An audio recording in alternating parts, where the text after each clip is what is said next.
हाय, good morning. Day आहे 13 आणि मी आज सकाळी उठून औषध घेते, जे मी आठवड्यातून एकदा घेते डॉक्टरांच्या सल्ल्याने.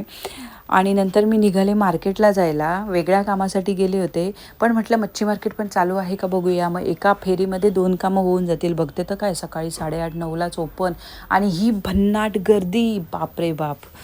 जाऊ द्या. मग घरी आली मी. चिंबोऱ्या मला मिळाल्या, मस्त भरलेल्या होत्या पिवळ्या अंड्यांनी, लाल अंड्यांनी.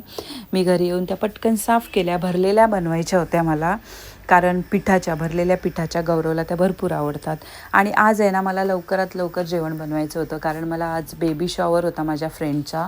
आणि नंतर मग संध्याकाळी बड्डे पण होता आजच्या दिवशी. आणि माझी आज बहीण पण आलेली, जिला मला भेटायला नाही मिळालं जास्त वेळ. तिच्यासोबत टाईम स्पेंड नाही करता आला.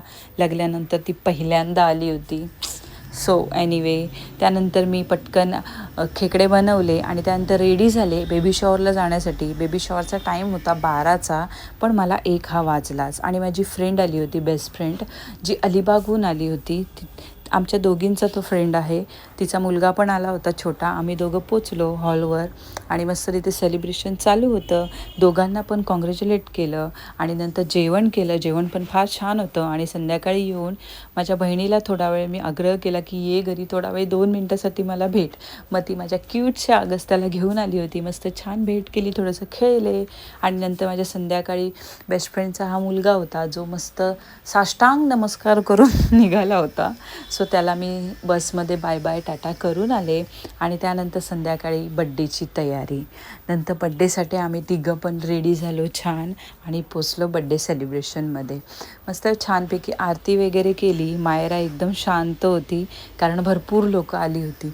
कसं कधीतरी मुलं एकटी असतात, नंतर सगळी माणसं अशी अचानक दिसल्यावर मुलं थोडी शांतच असतात. हे तिचं नाही, हे प्रत्येकाचंच असतं. मस्त छान सेलिब्रेशन केलं, मस्त सगळ्यांशी मज्जा केली आणि नंतर मग घरी आले. आजचा दिवस कधी निघून गेला काही कळालं नाही. फार कंटाळा आला होता. सो आज लवकरच झोपले.